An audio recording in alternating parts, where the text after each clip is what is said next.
Good morning po mga ka-agri. So ngayon po ay i-share ko sa inyo yung aking kabuting saging na tumubo dito sa aking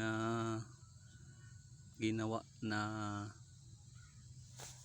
dahon ng saging. So ito sana ay gagawin kong substrate na gagawin kong F0, pero napabayaanan ko na siya na dahil sa aking trabaho.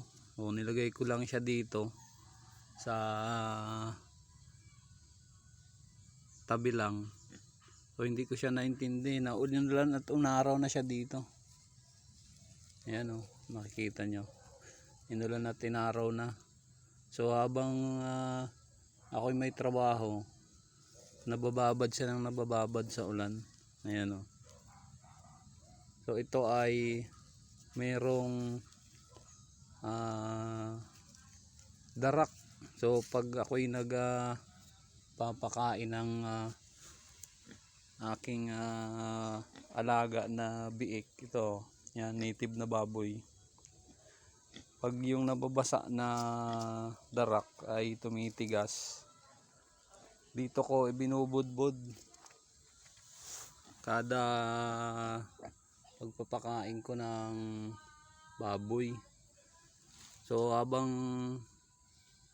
tumatagal, ito na tinubuan siya ng yan o, kabuting saging to. Ayan. So kahit walang binhi, tumubo. O ayan, makikita nyo ito, malaking isa o. So bali ito ay yung mga oyster mushroom ko. So meron akong video na nitong oyster mushroom. Yan o, ito ay dayami. Kaya lang ay nasa mahigit na 4 na buwan na ito pagkakagawa. So marami akong nakuha dito, maraming ibinunga ito. So gagawa sana ako ng F0.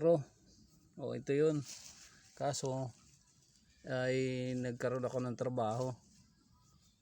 So baliin muna natin yung ating trabaho. So napabayaan na natin ito dito. Pero ito maganda, tinubuan. Ayan o. Yan. Tinubuan ng kabuting saging kahit walang binhi. Ayan. O. Ayan, may amag pa nga o.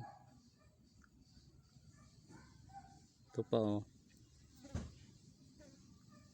So kahit walang binhi ay natubo talaga ng kanya sa tulong na rin ng init, ulan, tapos yung klima. So ito ay nandito lang naman oh, sa may ilalim ng mga saging saka puno ng germelina. Ayan. So ito pa oh, laki niya oh. Ayan. So hindi na kailangan ng binhi. So nasanay tayo ng pagtatanim ng may binhi. Kaya lang ang pagkakaiba ng may binhi ay 12 to 15 days pagkatanim mo, meron na siyang bunga. So ito ay kulang na siguro mga 3 weeks bago tubuan. So kailangan pang mabulok ng ma-decompose ng todo yung substrate. Ito ay dahon ng saging. Ayan o. Tapos mayroon pa dito akong ginawa. Ayan o, makikita nyo, tinubuan din siya sa gilid. Ayan o, ito tinubuan din siya.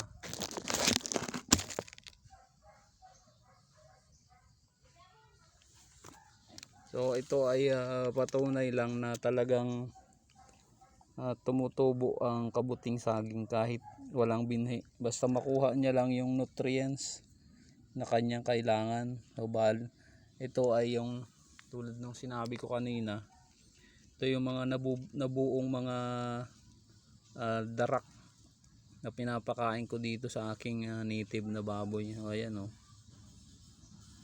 darak ito. Ayan o, ito pa o, yung mga nabuo, ito lang nilalagay ko dito tapos naulanan. Yan, init at araw. Yan, nilalagay ko dyan hanggang sa tinubuan na ng ayan o.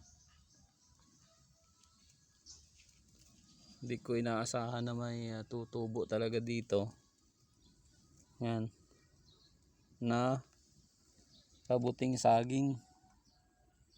So baka sa sunod na mga araw may mga tumubo pa dito kasi maraming mga amag. Itong ating dahon ng saging na tinadtad. Yan, nilagay ko lang yan dyan, oh.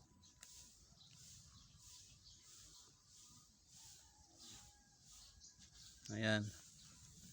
So meron at akong gagawin na F0. Ito yung aking ida-direct culture na gawin kong F0 para meron na ulit tayong mapagsimula ng binhi. Ibang klase kasing kumalat ang nito eh, ang amag.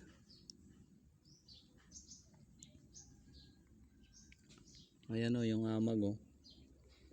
Yan, mga sapot-sapot na ito. Yan yung kanyang amag. So yun lang. So kung hindi pa kayo nakakapag-subscribe, pa-subscribe naman ang aking channel. And thank you po.